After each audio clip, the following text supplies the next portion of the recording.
This season on the Millenni-HER podcast, we're talking all things I Got 5 on it, the marijuana business and how it's been booming. We're also going to teach you how to build multiple streams of income and have loads and loads of guests. So make sure that you stay tuned. Cheers. You are now tuned in to Millenni-HER. The Millenni-HER. You are now tuned in to Millenni-HER podcast. Rhythm on the instrumental. Millenni-HER. You are now tuned in to Millenni-HER podcast. Tuned in to Millenni-HER. Tuned in to Millenni-HER podcast.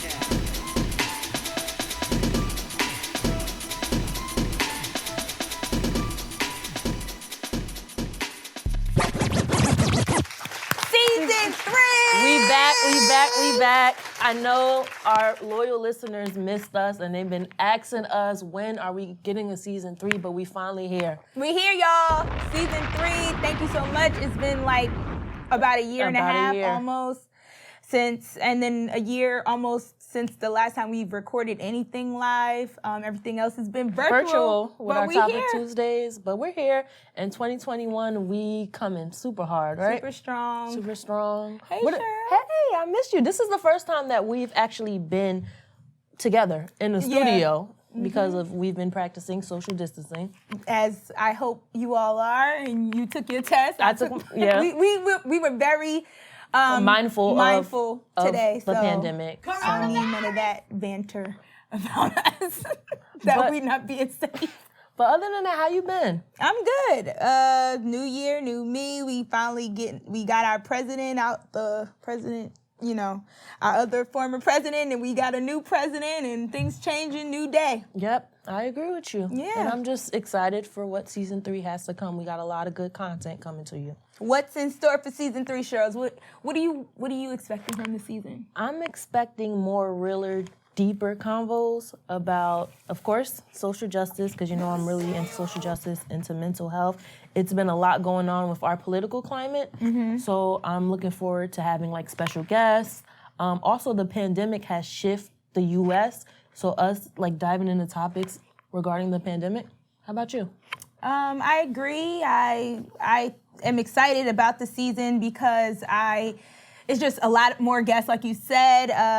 Just all of the businesses and other people that we've come across just in starting our podcast and just all those partnerships or what like we have in store, like just things are coming into fruition from what we were discussing, 2 years ago. Yeah. So I just, I think it's really going to be an exciting year. I think so too. So let's get started right on into it. So you already know this summer, it's been a lot of racial injustices going on and all throughout social media. If you were looking on Instagram, it was just something about protect us, protect Black women, protect us. So I want to know, where do you think that phrase came from? Like, why is it that in the midst of the summer, that was like the main phrase that was out there in social media? Well, I mean, like you said, we've had such a big year, just in particular, from the protests from the death of George Floyd to, Breonna Taylor, Ahmaud Arbery, the list goes on, and it's been going on. Trayvon Martin, it's a lot. So when you think about the president, we have a lot to unpack.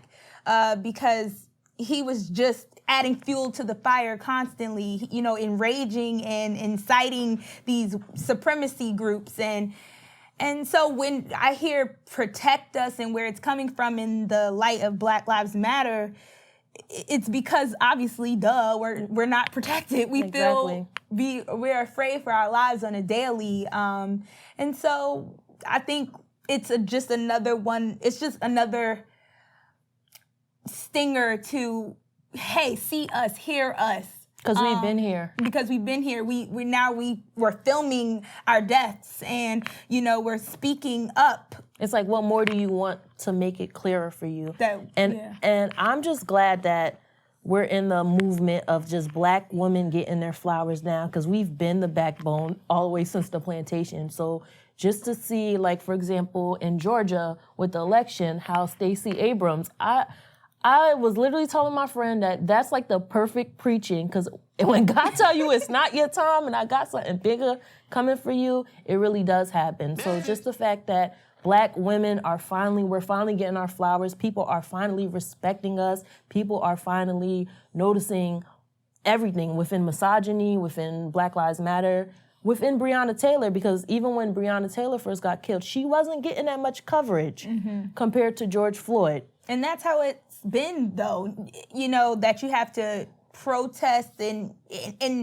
continue in order to even get some attention or get someone to notice you. And even then, it's not enough. You need a support system, a strong team. You need a lot of money. You know, you need to be somebody that society or that the people who are trying to, you know, silence us, it's about, okay, hey, you can't ignore it. You can't deny it. And if it wasn't for black women, Joe Biden wouldn't be in office, and that's on period. So we got a couple of hot topics to talk about, because a lot has been going on where black women haven't been protected.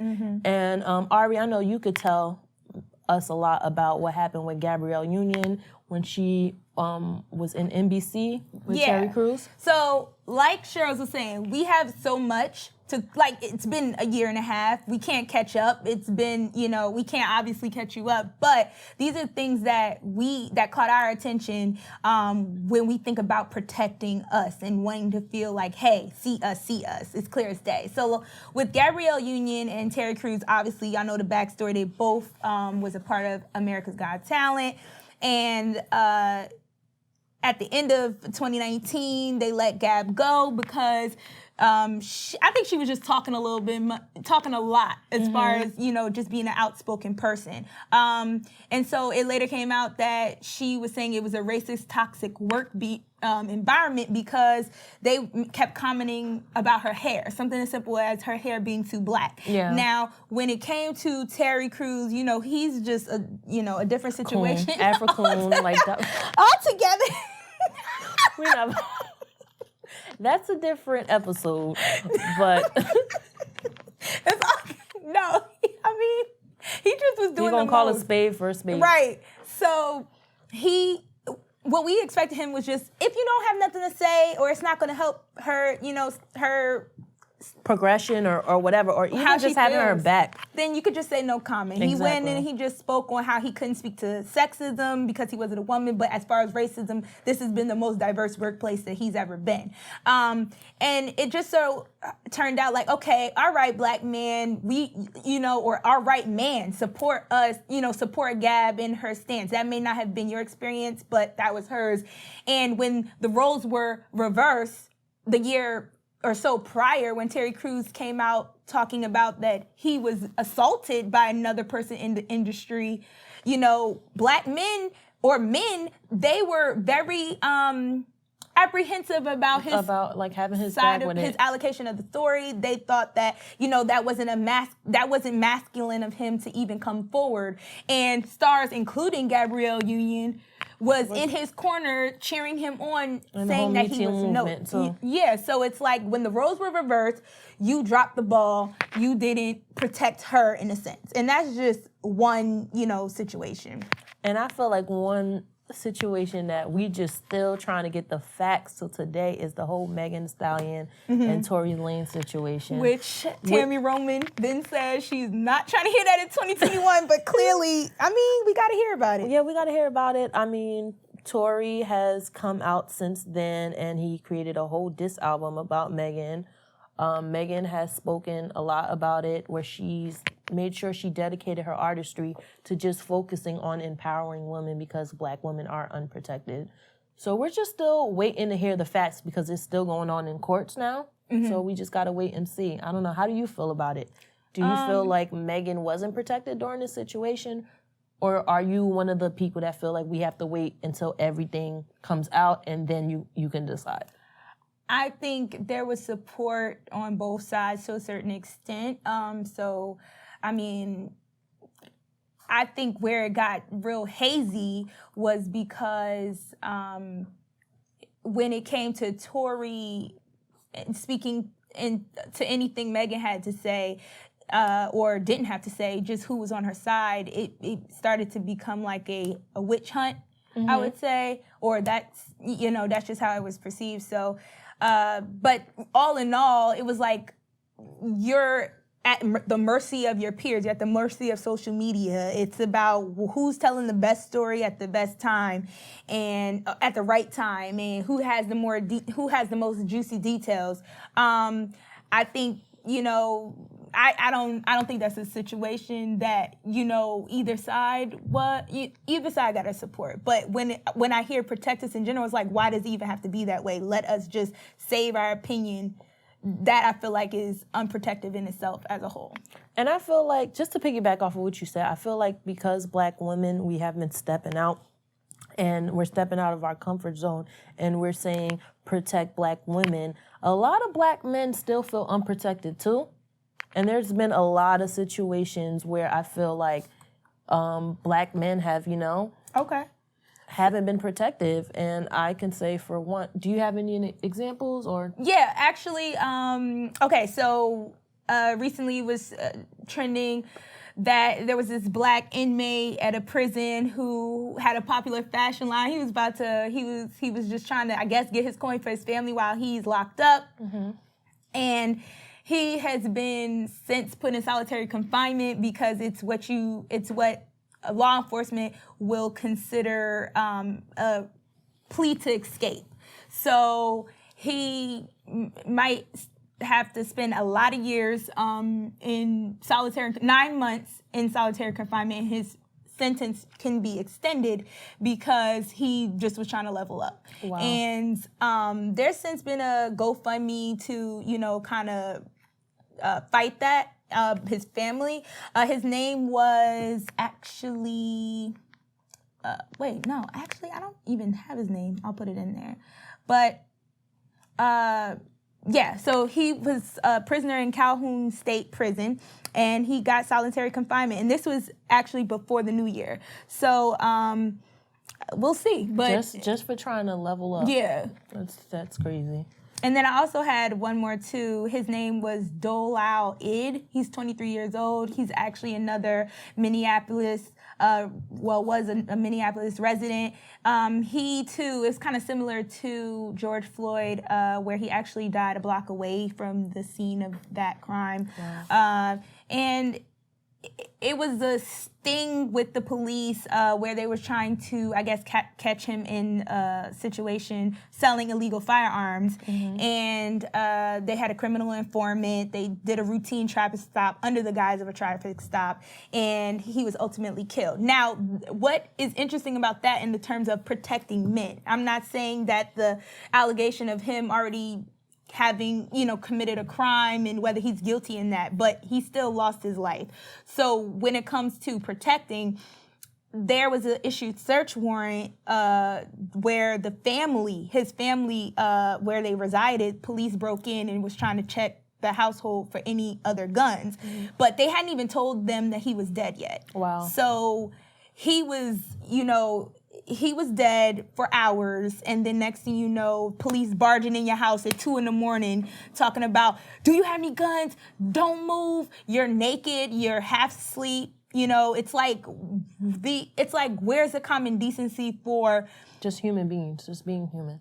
And if this were, a white family or any other ethnicity, would they have gotten the same vile treatment? So that's another example of not being protected.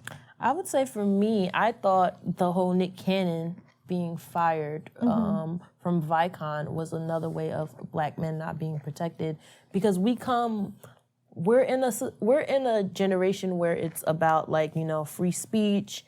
Obviously, we're in a new movement, and he was basically a little backstory about the Nick Cannon thing. He had a special guest on from Public Enemy, and they were talking about just different things within Blackness. So Nick Cannon brought up a point about white people really being the real savages, the way, because, you know, in the media, black people are usually portrayed as savages.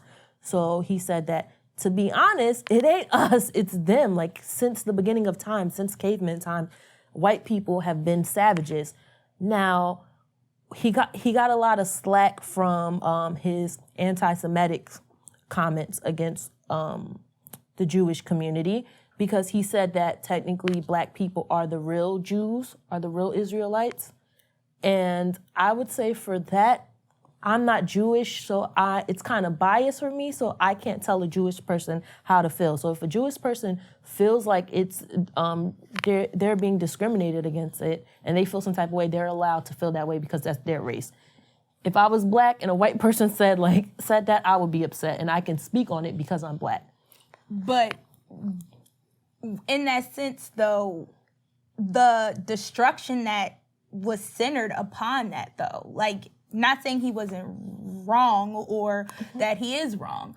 I think he apologized. Yeah, he apologized, and he did the work. Like, he even got like a Jewish rabbi on his show, The Canon Unclassed. He tried to clean it up. He tried to clean it up. And correct his ignorance. And they still just like blackballed him to the point where he was suicidal. And I felt like that comes in where it's just like he said, a lot of these companies are owned by Jewish people. So the fact that this goes into like black ownership too. And I appreciate different celebrities reaching out to him and showing them their support, like Diddy, because you know Diddy owns a lot. Yeah. But still, the fact that he lost everything, and that's what's the craziest part. That's the craziest part about it. Because it's like he's had a long-standing career, very reputable, wilding out, everything. Years, and he was stripped away from nearly everything. And I feel like which he even felt like black people ridiculed him for it, you know, because thing about black people, we gonna laugh at memes, but then it's just like, this is someone's life who's lost everything, who has children, who, I mean, regardless, Nick Cannon ain't poor, but he lost a big percentage of his income that's coming in. So he was just kind of upset, like, because 50 Cent was coming at him. There was different celebrities coming at him, but he just felt like, okay, I'm at my lowest point, and I expect my community to be there for me because I'm defending blackness, but you guys are ridiculing me for a joke. So you're also saying, you know, that the level of protection goes deep. It goes deep within the industry. It goes deep. So what will it take for us to feel safe? You know, is it us against law enforcement? Is it us against ourselves, meaning, you know, our groups, our racial groups? Like, what? I think for us to feel safe, it's our oppressors taking accountability and accepting the fact that racism has been here for more than 400 years. And it's just like, I mean, nowadays people are starting to wake up within the wake of the Black Lives Matter movement. But it's just like, to me, it's like, even, it's not genuine to me. It's commercialism. It's for capitalism. It's for like, because even in the wake of George Floyd and Ahmaud Arbery and Breonna Taylor, all of these black people who died in the hands of the police, it's like, they might care for like 2.5 seconds, but after that, they're worrying about selling Black Lives Matters merch. Yeah, T-shirts. And that takes away from the essence of what we're asking for. And we're just asking. So you're saying that accountability, accepting. It's accountability. That's the first thing. It's accountability, and then it's using your privilege to do better, to do right. Okay.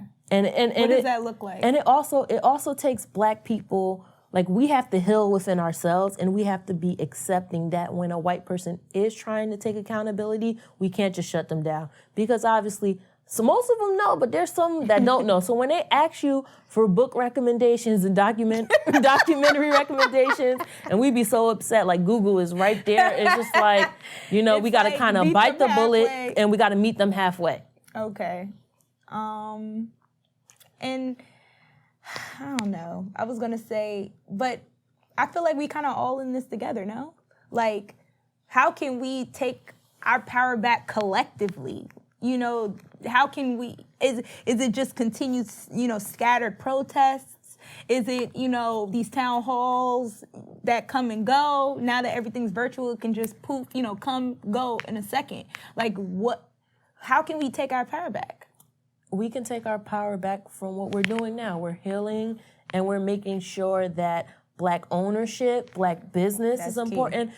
The fact that our generation as millennials, we're so big on mental health, which was such a taboo a couple years ago, and the fact that we're pushing the narrative of Black mental health matters, of Black voting matters, even though we don't even trust this whole system that oppressed us. But the fact that we're saying, let's come together so that we can make a change, and we're taking the steps and we're taking everyone with us, change will come. I think how we could take our power back too is, like you said, continuing to keep our foot on the gas. Like the ownership, taking the money that's being offered. I mean, this is now the better time than ever to get that loan secured. Okay. Them grants. Everybody it's more than ever. The information is out there. These unspoken quotas that were always there for businesses when it comes to hiring or to partnership. There's a lot of requirements where now, these bigger corporations now have to work with smaller Black-owned businesses in order to keep the endowments and the investments from other business ventures. So it's like, okay, now everybody is being pushed to meet us always where we should have been, which was halfway and more. Because, we were always, every time we tried to get ahead, we were always knocked down. So I think that we should continue to just be tunnel vision, take what is given so that we can flip the table, flip the cards. This week's Black-owned Business of the Week, sponsored by the Millenni-HER podcast, we are shouting out Exhale app. Author, mother, and podcast co-host Katara McCarty has designed an emotional well-being app for women of color. That's right, women. Exhale helps you focus on healing through meditation and coaching sessions. It provides users with 5 categories of well-being practice, which includes daily affirmations, guided visualizations, and breathing exercises. Key features of the app include soul medicine meditation, which prompts users to check in and uncover the source of any pain.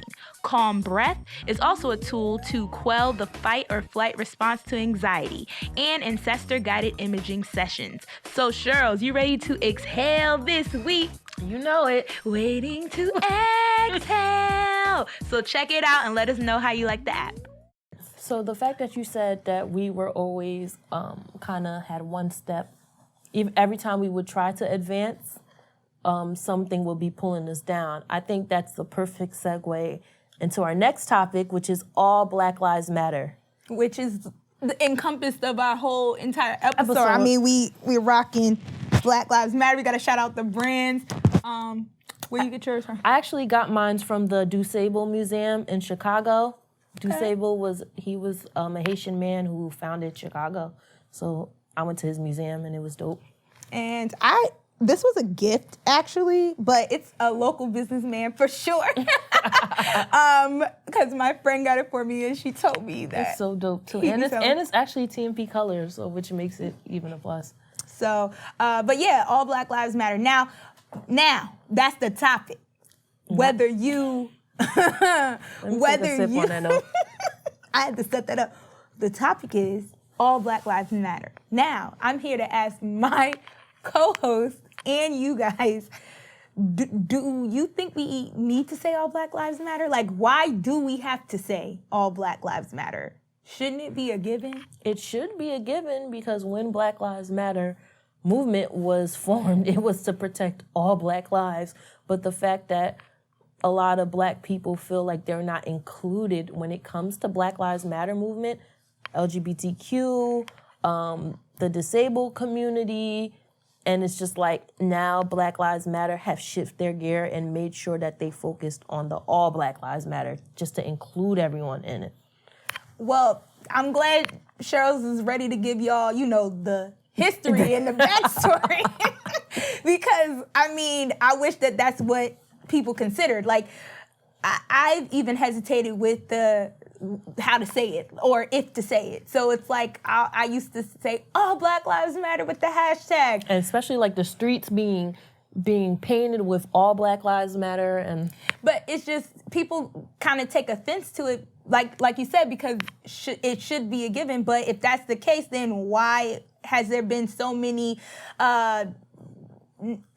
different cases where it's kind of come into question? You know, when it comes to the LGBTQ community, that's not how they may feel or how they've revealed, you know, publicly that they feel. I mean, there's been different situations like Iana Dior, where, you know, she was subject to ridicule by Black people. She is a part of the Black community, but it was more so like, okay, now I have to say all Black Lives Matter because people of the LGBTQ transgender community doesn't feel as included into Black Lives Matter movement or group.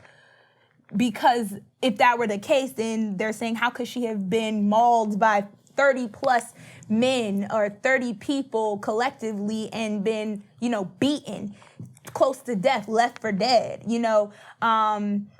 Just because how it's being shown and perceived is that because she's transgender. So it's like, or to piggyback off of what you said, I remember in our topic Tuesday we discussed this with Angela Statton, who's a really known Republican. yeah, and she's a conservative. She was running for like a seat for Georgia, and Congress. She was saying that, okay, we're saying that Black Lives Matter, but when it comes to abortions and it comes to... Yeah, when it comes to abortions, think about it. It's, you know, Planned Parenthood, the amount of money that they are getting from the government to sponsor abortion procedures.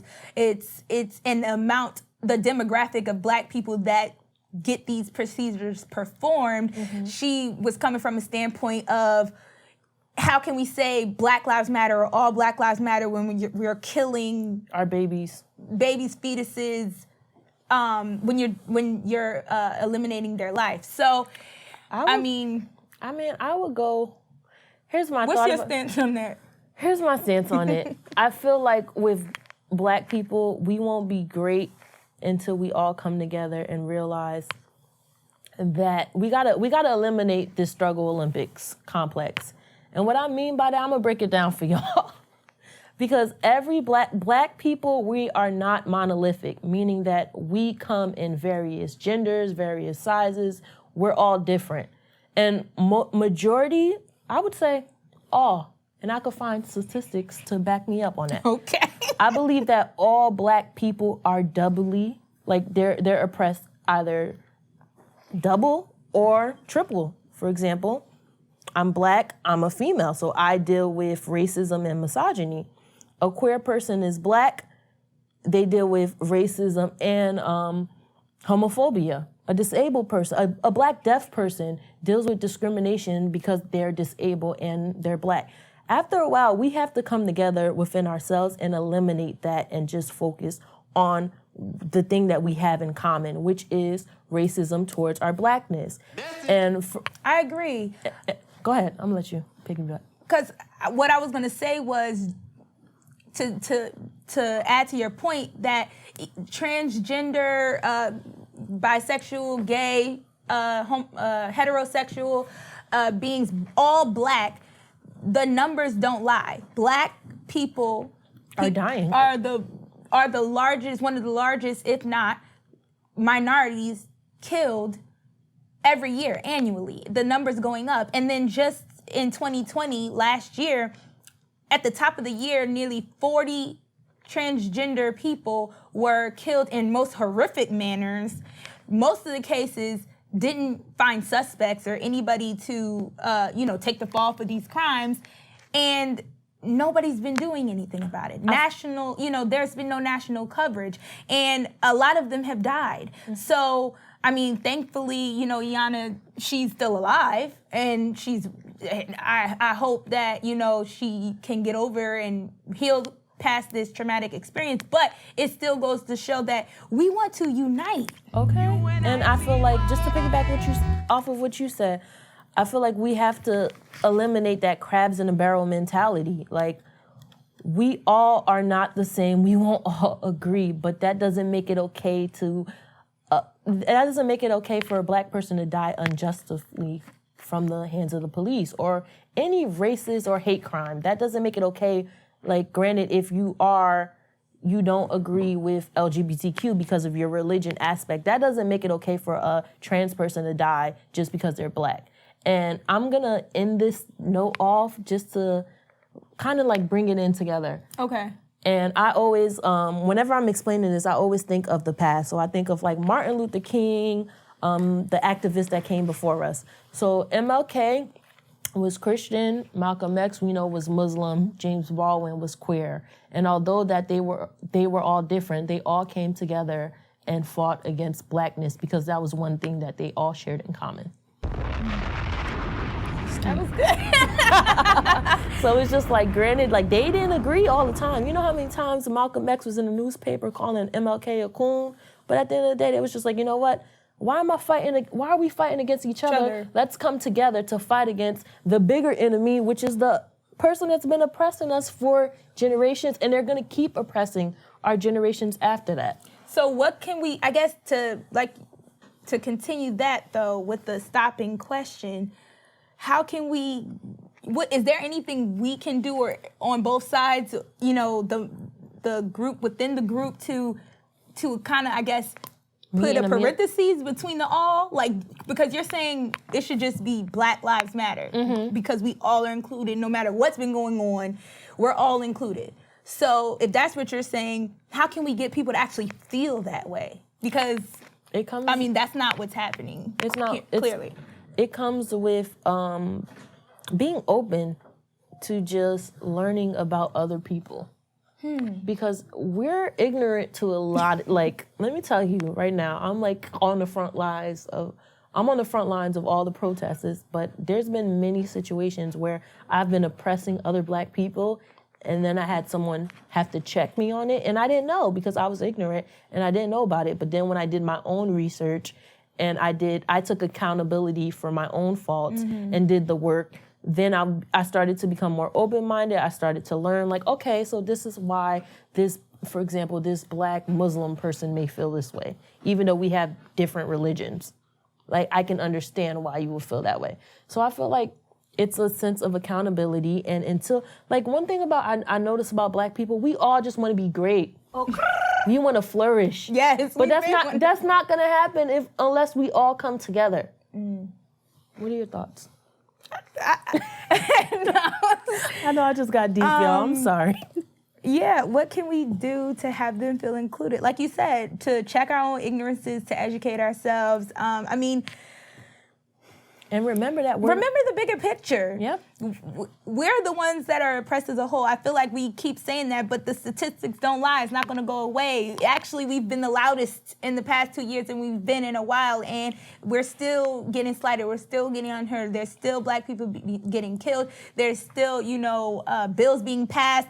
I mean, even for example, I'm going back a little bit just to prove it. In Ohio, Governor Mike DeWine, he signed another Stand Your Ground bill. He's the most recent governor to do it. And it was really shocking to me.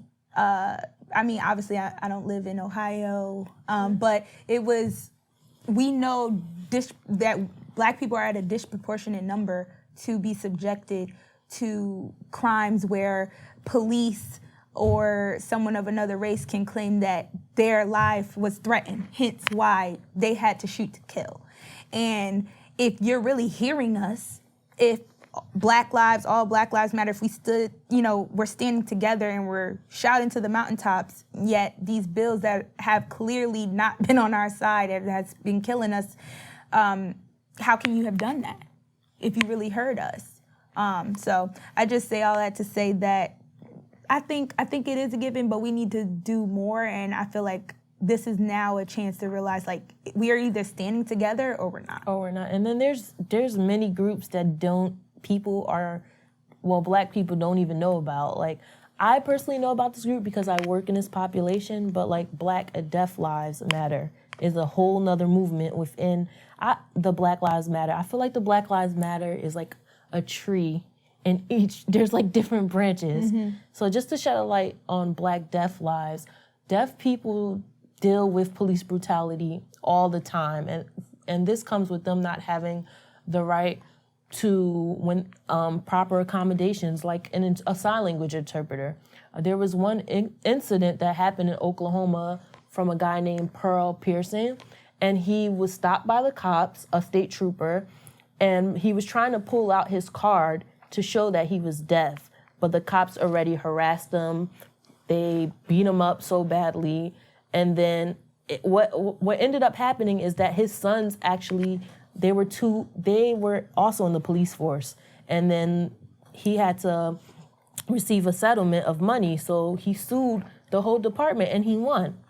So it was just like, it wasn't until they looked up his license that they realized that he was deaf, and they were actually caught on camera because they realized their fault. They were caught on camera cursing like, oh snap, like he's deaf, like we're going down. And it's just like, I mean, like he was trying to show you that he was deaf, but you didn't even give him the opportunity to show the card that he's deaf. And then on top of that, when you put the handcuffs on him, you're putting it on him, so his form of communication, he can't even sign, and it looks like he's aggressive, but instead of just like thinking before you react, it's kind of like that, I know me and you talked about it, about just giving grace for like a couple seconds before you react. Yeah. And I feel like deaf people, Black deaf people deal with a lot. I know for Strong Black Lead, there's like this girl on TikTok who went viral, and she was explaining how like Black deaf people are oppressed within the deaf community, which I found was just like very interesting. And it's to the point where they had to start their own Black sign language aside from the regular sign language, it's because like they were being dialect. Oppressed. So regardless, in every facet, every area, Black people are being oppressed.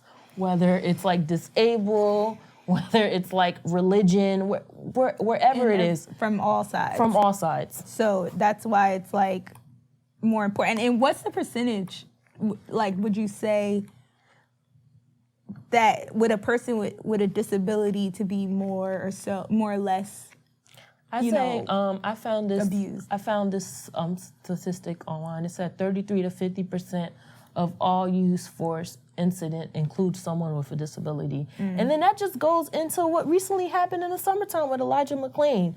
He was on the spectrum, and he was just walking home from the store and was, of course, like a Karen called and said, oh, someone's looking suspicious.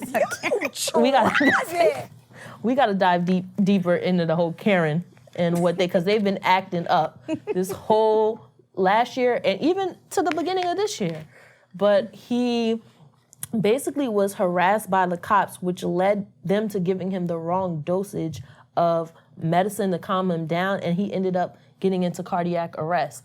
So the fact that he was on the spectrum, I can't imagine that. Like I know a lot of people who are autistic, and he was even when he was being detained, he was still saying like, I'm an introverted person, I love y'all. Like just speaking positivity.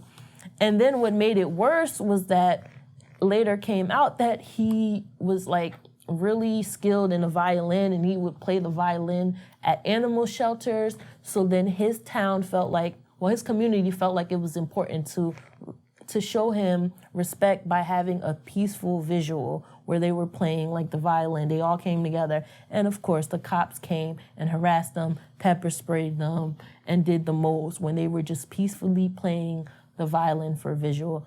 And I've read that there's been a lawsuit going on with that. So I'm just waiting to see what's gonna happen when it comes to that. So with that being said, we've laid out a lot of where the theme rings true.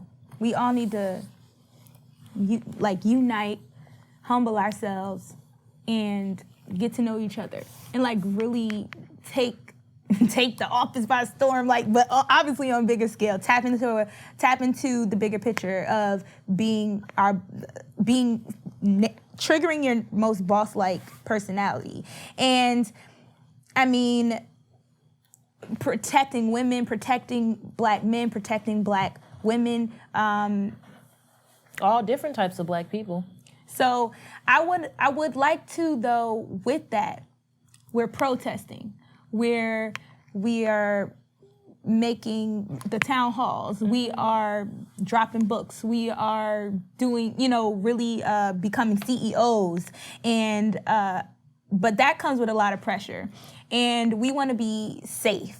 And we want to continue to play smart, not too hard, because it's already hard enough. So what we have come up with is obviously our takeaway. Like, we want you to feel secure that Millenni-HER got your back. Okay, because we always come through for y'all. For real. So we obviously, as you continue to protest, as you continue to try and make change, we want to leave you with this. If you feel ignorant in a situation, obviously, like we said earlier, educate yourself.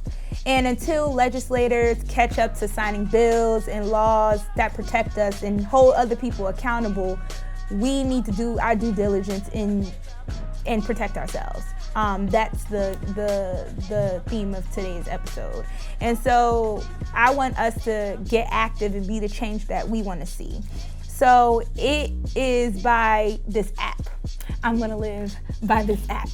I'm getting excited. So there's this app called Signal app. And it's actually been endorsed of some sorts by Elon Musk, Mr. Tesla man, world's richest man in the world. And it's called, like I said, Signal. And it's supposed to be like WhatsApp on steroids. So it's for protesters and people who are apprehensive about advocating for change. It's where you can send text, video, picture messages, but the key is the end-to-end encryption. So you will feel protected against law enforcement and prevents law enforcement, mobile carriers, or any other snooping entities from being able to get your contact information, to interject in your conversations. And it's only for confirmed and checked, like verified users. So it's where you can organize your meetups. It's where you can discuss anything, that any protests or any organizations or any events that you want to, be that local law changer.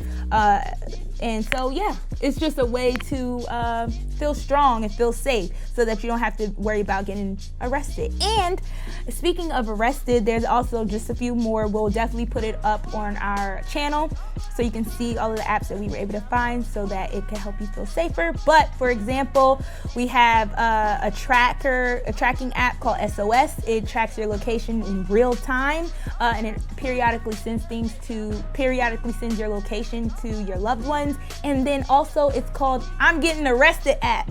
Wow. Clear as day. I'm Getting Arrested. And basically that is for us if you think you're getting arrested, you can send your location straight to your Tamika. It might get to Tamika Mallory. At least nobody will say, oh, I don't know if this person is where this person is, or I didn't know that they were booked. That app takes care of that. So definitely going to have those on our channel, and we want you to be safe. We want you to be the change you want to see. All Black Lives Matter. That is a given. Let's just try to unite and make it Black Lives Matter. That's my opinion on the stance. Let's try to keep the focus on Black lives. Yeah.